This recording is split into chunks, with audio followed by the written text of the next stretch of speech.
देखो, अब भागने से और मुँह छिपाने से कोई फायदा नहीं है, क्योंकि मैं जानता हूँ कि तुम श्रद्धा हो।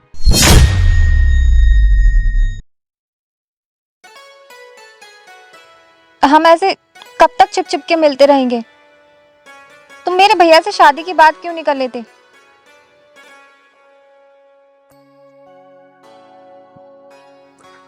कर लूंगा यार, लेकिन अभी नहीं, क्योंकि अभी मैं पढ़ाई कर रहा हूँ और जैसे मुझे जॉब मिल जाएगी ना, मैं तब बात कर लूंगा।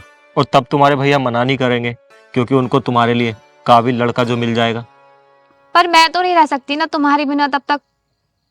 और जॉब तो शादी के बाद भी लग सकती है। मैं तो तुम्हारी हेल्प ही करूंगी। मैं मना थोड़ी कर दूंगी शादी के बाद कि तुम जॉब मत करो या जॉब की तैयारी मत करो। श्रद्धा, ऐसी बात नहीं है। ऐसी बात नहीं है तो फिर चलो भैया के पास। ठीक है बाबा, चलो। पर मैं भैया के सामने जाने से डर लग रहा है?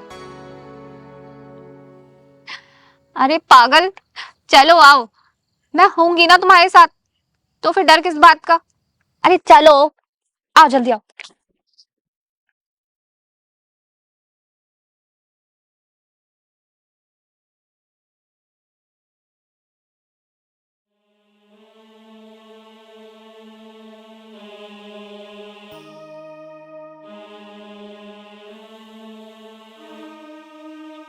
अरुण, तुम रुको। पक्का समझो। यही चाहिए। भैया, ये फिर रे तेरे लिए आए हैं, तुझसे शादी करना चाहते हैं। मुझे तो ये पसंद है, अब तेरी मर्जी क्या है। मैं तुझे बता दूं, ये बहुत बड़े डॉक्टर हैं और इनके तो हॉस्पिटल भी चल रहे हैं। अभी ये खुद की एक कंपनी भी खोलना चाहते हैं, बहुत अमीर है। देख ले मेरी बहन, बहुत खुश रहेगी तू। देख, मैं तुझे फोर्स नहीं कर रहा हूँ, शादी तेरी वहीं होगी जहां तू चाहेगी।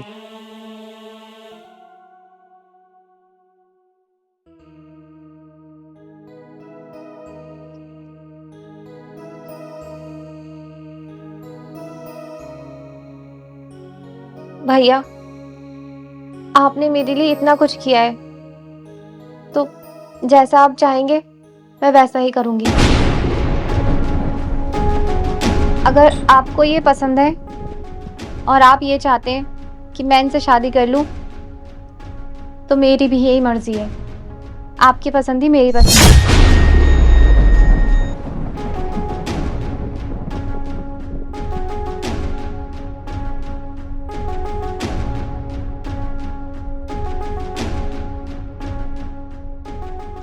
ठीक है जी, सुन लिया अब आपने।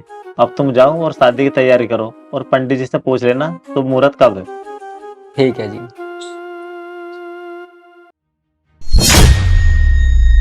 श्रद्धा, ये कौन है? भैया, वो ये ना रास्ता पूछ रहे थे, तो वे इनको यहाँ लेकर आ गई। आप बता दोगे? अच्छा,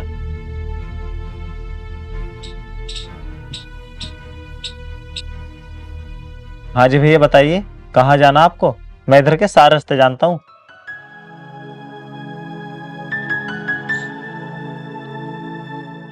जी कहीं नहीं, अब मुझे रास्ता याद आ गया है।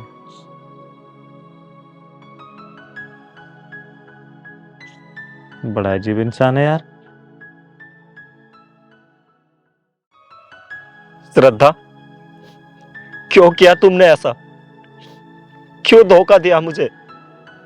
और क्या करती मैं? अब तुम ही बताओ। अगर तुम्हारे पास दो नोट है, एक 100 का एक 500 का, और मैं तुम्हें उसमें से एक चुनने के लिए बोलूं, तो जाहिर सी बात है ना, तुम 500 का चुनोगे। तो श्रद्धा, अब मैं तुम्हारी नजर में 100 का नोट हूं? हाँ, भूपेंद्र के सामने तो तुम ऐसा ही समझ लो। और अब यार मेरी किस्मत चमक रही है, तो तुम्हें क्यों दुख हो रहा है? और मैं पूरी जिंदगी खुश रहूं, तुम भी तो यही चाहते हो। मैं भूपेंद्र के साथ पूरी जिंदगी खुश रहूंगी। और तुम खुद से पूछो ना, तुम्हारे पास ना पढ़ाई करने के लिए पैसे हैं, 2 टाइम का पेट भर के खाना खा लो, वो भी नहीं है, तो तुम मुझे खुश कैसे रखते? श्रद्धा, ये बात तो तुम्हें मुझसे प्यार करने से पहले ही पता थी ना। और रही बात गरीबी और अमीरी की, तो ये तो जरूरी नहीं ना कि मैं पूरी जिंदगी ऐसे ही रहूं? श्रद्धा, मैं दिन रात मेहनत कर रहा हूं जिससे मेरी जॉब लग जाए, और देखना एक दिन मेरी जॉब लगेगी भी, क्योंकि मेहनत करने वालों की ना कभी हार नहीं होती। अरुण, एक बात बोलूं, हमें सपने ना अपनी औकात के अनुसार देखने चाहिए। 2 टाइम का खाना तो नसीब होता नहीं तुम्हें, तो नौकरी के खाक लगेगी।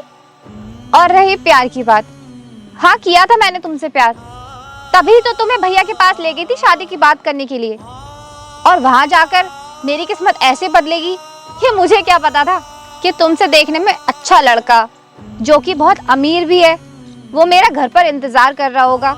तो तुम ही बताओ ना, मैं इतने अच्छे और अमीर लड़के को शादी के लिए कैसे मना कर पाती? सही है श्रद्धा, सही है। मैंने तो आज तक सिर्फ सुना ही था कि कुछ लड़कियां पैसे देखकर प्यार करती है, और आज देख भी लिया। और तुम बहुत किस्मत कर रही हो ना, तो किस्मत का कोई भरोसा नहीं होता है। किस्मत एक पल में पलट भी जाती है और एक पल में उलट भी जाती है।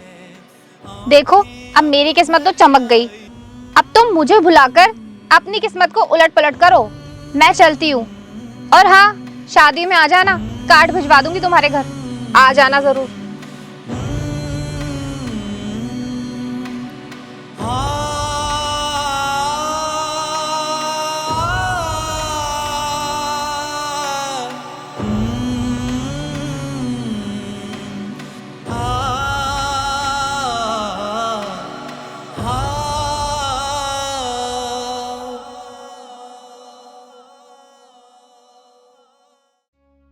श्रद्धा, तुम्हारी तो डॉक्टर से शादी हो गई थी ना, तो फिर तुम्हारी ये हालत, ये सब क्या है? अरुण, तुमने सही कहा था कि किस्मत ना एक दिन में पलट भी जाती है और उलट भी जाती है। शादी के बाद मुझे पता चला कि भूपेंद्र के कोई 2 हॉस्पिटल नहीं है, बल्कि एक छोटी सी दुकान है, और वो एक झोला छाप डॉक्टर है, और उसे दवाइयों की भी पूरी जानकारी नहीं है। एक पेशेंट का इलाज करते हुए उस पेशेंट की डेथ हो गई और भूपेंद्र पर केस हो गया। जितना भी पैसा था सब उसमें लग गया, हमारा घर तक बिक गया, और अब तो उनसे कोई दवाई लेने के लिए भी तैयार नहीं है। एक एक पैसे के लिए तरस गए हम। इसलिए मैं यहाँ खेत पर काम करती हूँ, और वो वहाँ भट्टे पर, तब जाकर हमें रोटी नसीब होती है। श्रद्धा, अरुण, मुझे पता है कि तुम इनकम टैक्स डिपार्टमेंट में जॉब करते हो। मैंने तुम्हारी फोटो न्यूज़पेपर में देख ली थी। श्रद्धा, मैंने तुमसे कहा था ना कि मेहनत करने वालों की कभी हार नहीं होती। तो देख लो, रिजल्ट तुम्हारे सामने है। इसलिए कहते हैं कभी भी किसी को धोखा नहीं देना चाहिए, वरना आगे जाकर तुम्हें भी धोखा जरूर मिलेगा। और लालची इंसान को बर्बाद करता है, जैसे तुम्हें किया है। अब भुगतो। अरुण, तुम सही कह रहे हो, मुझे माफ कर दो, लेकिन मुझे पता है मेरी गलती माफी के काबिल नहीं है। जब तुमने मुझे धोखा दिया तो मैं जी भी नहीं पा रहा था। अरे तड़प रहा था मैं। फिर मैंने बड़ी मुश्किल से अपने आप को संभाला और दिन रात मेहनत की, तब जाकर मुझे ये जॉब मिली है। खैर, जो होना था हो गया। अब ना उसको तुम बदल सकती हो ना मैं, तो फिर अब पछताने से क्या होगा। अच्छा, अब मैं चलता हूँ, 10 को मेरी शादी है, तो उसी की तैयारी करनी है।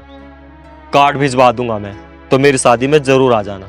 और हाँ, जाते जाते एक बात बता दूं कि मेरी होने वाली बीबी भी इनकम टैक्स डिपार्टमेंट में ही है।